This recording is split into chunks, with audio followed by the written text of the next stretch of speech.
Kazi yake ni ambassador wa usharati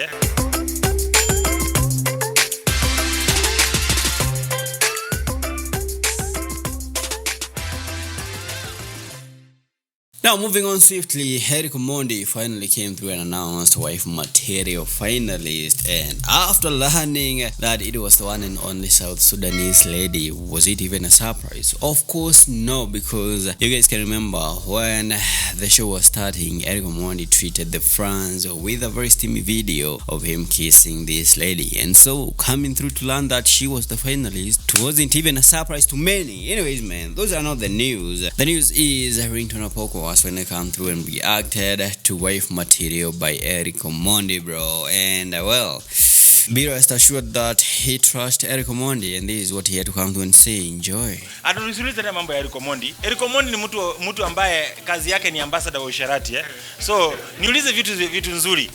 OMONDI ni mtu ambaye mimi sipendi tabia yake. Kazi yake vipindi ni kuzalilisha wanawake, kuonesha wanawake ni kama ni tools za sex. Unajua, so OMONDI tusiongea mambo yake. Yeye ameruka kichwa.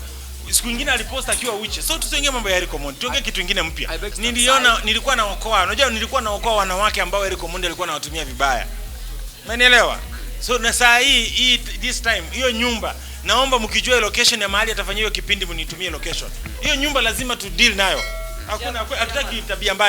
Yeah, that is pretty much it, bro. That is what RINGTONE APOKO had to come through and say while reacting to OMONDI and his wife material, bro. But, well, what do you guys think about his sentiments right there? And alongside with that, what do you guys think about that lady going by the name Ayen winning wife material? Go ahead and tell us what you think, because anytime from now we are expecting a white wedding from OMONDI as per that long caption right there from him. So go ahead and drop your thoughts down in the comments section. Subscribe if you haven't. Follow me on Instagram, blitzky.ke, and I'm gonna see you guys in the next one.